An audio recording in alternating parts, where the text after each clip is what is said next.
Greetings everyone, my name is Greg. In this video, I am going to be talking about the burden of proof. But before I get into that, I want to give a bit of a disclaimer because I am more tired than I usually am when I make a video. I wasn't planning on making a video tonight because I worked 12 hours today.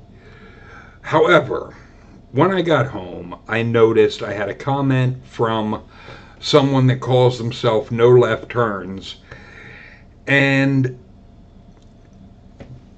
overall what they're saying, I understand where they're coming from, but their construction of how they said it is what I was trying to point out, and this person lost their fucking mind, as you're going to see. And as you see from the quote from George Carlin, I have a very low tolerance for stupid bullshit. That's all. That being said, this is the stupid bullshit that I was dealing with when I got home from work. Now, he starts off, or they start off, I don't know if it's a he or a she. Here is something I post on Bible Thumper tubes. It drives them crazy. Well, truthfully, this is going to drive me crazy. Does God exist? Well, do vampires exist, or unicorns, or Santa Claus, or the devil, or the Holy Ghost?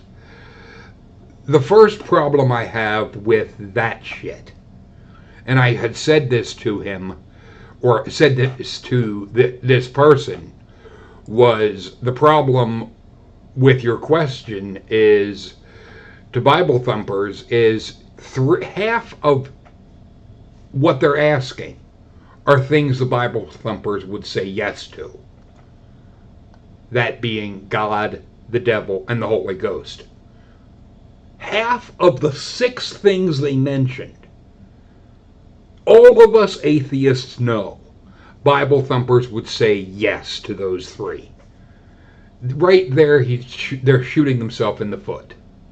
But then they go on to say all of those kind of existence questions place the burden of proof on the one making the wild, insane claim they exist. That is false. And this tells me very clearly that this person does not understand what the burden of proof is. And it is further proven with this stupid shit. No, God does not exist. That is a claim. And that requires proof. The burden of proof is not just on, as they try to say, insane claims. The burden of proof is on the one making the claim. A claim that a God does not exist is as much of a claim as saying one does. Either way, you have to prove your claim. This is where atheists fall into a major trap with Christians or theists, is they will make stupid statements like this person does, that God does not exist, nor do vampires, unicorns, Santa, devil, Holy Ghost, or a trillion other things that have no proof of existence. It doesn't matter. To say that those things do not exist, you are making a claim about their not existing. That is a claim. You can't get away from it or sidestep it by trying to act like it's an insane claim that these things exist. It is as much of an insane claim to say that they don't, because you don't know. Do we know that vampires don't exist? No, we don't. Unicorns, Santa, or a trillion other things? We don't know. That is why the example is given of like the flying spaghetti monster or a magical teapot beyond Jupiter. We can't prove that these things don't exist. So we can't say that we know they don't exist. This is why I'm thinking this person should get the Idiot of the Week award. But I went, and I was only addressing the aspect of their claim of God does not exist. And I had pointed out there is a huge difference between saying, no, X doesn't exist, and saying, I see no evidence to believe X exists. The first is making a claim, the second is not. It is not making a claim to say, I see no evidence to believe the proposition exists. That's not making a claim. That's just saying, I don't see any evidence to support your claim of it existing. But then this person goes off on stupid bullshit that is completely not related to what I had specifically addressed, which tells me they're either a troll or they're on a tunnel vision type of mentality that they only see what is right in front of their face, which to me means, especially because they don't understand the burden of proof, that they're no different from a Christian. Literally, they're no different, because they cannot understand that when you make a claim, you have to prove your claim. That is why, like Matt Dillahunty and a lot of atheists that deal with these apologists and so forth will be very careful to say they don't believe a God exists, or they disbelieve the claims that a God exists, but they won't say that a God doesn't exist, because there is no way to prove that claim. If you make a claim that something doesn't exist, you have to prove how you can make such a claim. The thing is, I had pointed out where they said about whether something exists or not, it's really just down to one question: does something exist? That isn't what the burden of proof is about. The burden of proof is on the one making the claim. And I was trying to get this through to them, that they were making a claim. And I had pointed out, you're clearly missing the fact that atheism is not about making a claim, does a God exist? Atheism is the lack of belief in a God. And here is where, this is the better way to put it. Saying, I see no evidence to support the claim a God exists. This is not making a claim about does a God exist. It is only pointing out that there is no evidence or reason to believe the claim. The minute you say X does not exist is the moment you shoot yourself in the foot, as you just made a claim which you must prove. And then apparently you're one sick pup. What? And this bottom is where I'm thinking they're a troll. Flat out. Or they're a stupid child. Either way, I have no time for it. No left turns. Fuck off. Because my response to that, what? Because I reject your claim of knowing a God doesn't exist? I reject your claim as there is no evidence to support it. Just like I reject the claim of the Christians, Muslims, and Jews claim that a God does exist. I reject both for the same reason. It has nothing to do with your stupid bullshit about the character of that which you claim you know doesn't exist. If you know something, then you must prove how you know. Where is your evidence? Fucking dipshit. Learn what the burden of proof is before lashing out at someone trying to educate your stupid ass. This is what I deal with. And this is somebody that claims to be an atheist, but yet in what they're spouting, it is so full of Christian propaganda. And they refused to address what I was saying. They did not address a single thing that I said in any of this.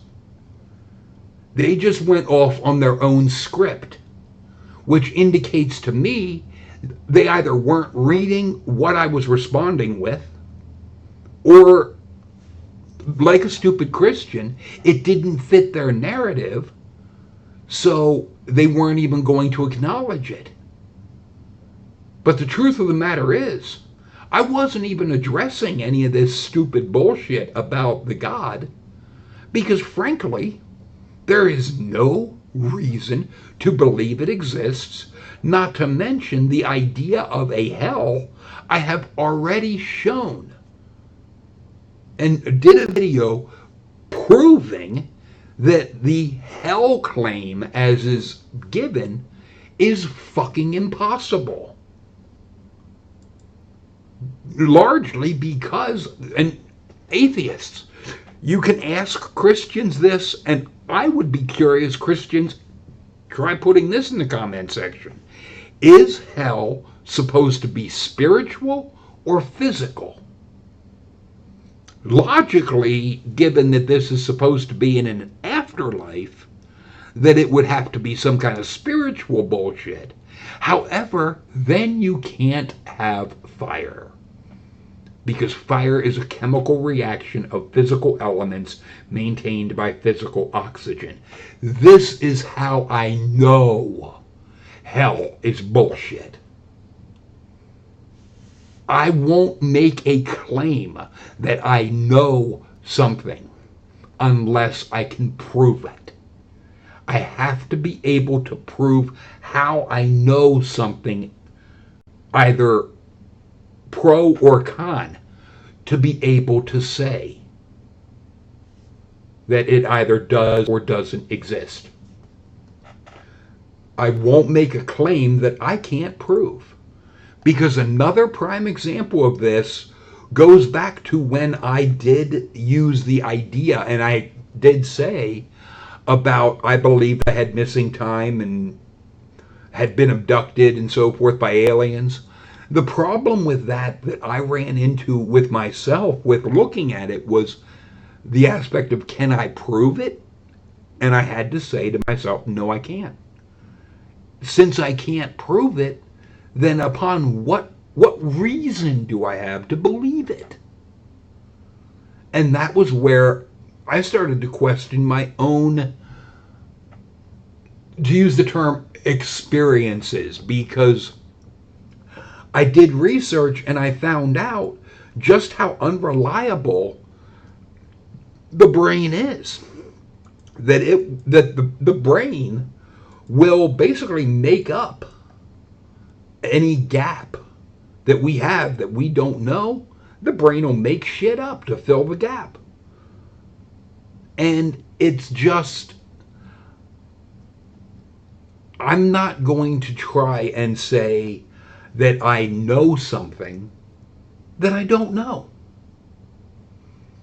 If you're guessing at something, or if you just don't believe something, that doesn't mean that it doesn't exist. It simply means you don't believe the claims that it does.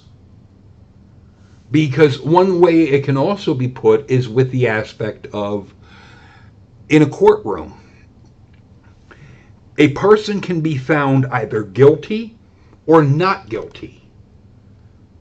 But saying somebody is not guilty is not saying they're innocent. because the burden of proof is on the prosecutor. That if there is a reasonable doubt that the person didn't do this, that is where in a court setting in the United States that the jury would have to say not guilty. It does not mean that they're saying that they believe that that person is innocent. Only that the evidence presented was not convincing, or not convincing enough for them to reach a guilty verdict. This is where people, and I've heard Matt Dillahunty go in circles with people about this, that people getting this in their head and they're stuck with the idea that if you say someone's not guilty, you're saying they're innocent. And that's not the case. Just like saying that I don't see any evidence to believe in the existence of a God is not saying that a God does not exist. It is simply saying I don't have enough evidence to believe that one does, or to accept the proposition that one does. And I refuse to talk about the character of something to which we have no evidence it even exists. Because then I might as well be doing videos talking about the character of Pinhead or the character of Darth Vader. And that would be ludicrous. The thing is, the only reason I talk about like religion in that sense is because of the way people want to try and impose that and impose this God into society. The thing is, I no more believe in the God than I do any other fictional character. But is it saying that I'm saying that it doesn't exist? No, I don't know. I don't know if a God exists or not. But I have not seen enough evidence to say that it does or doesn't. So that's why I use the term I'm an agnostic atheist, as well as anti-theist and epistemist.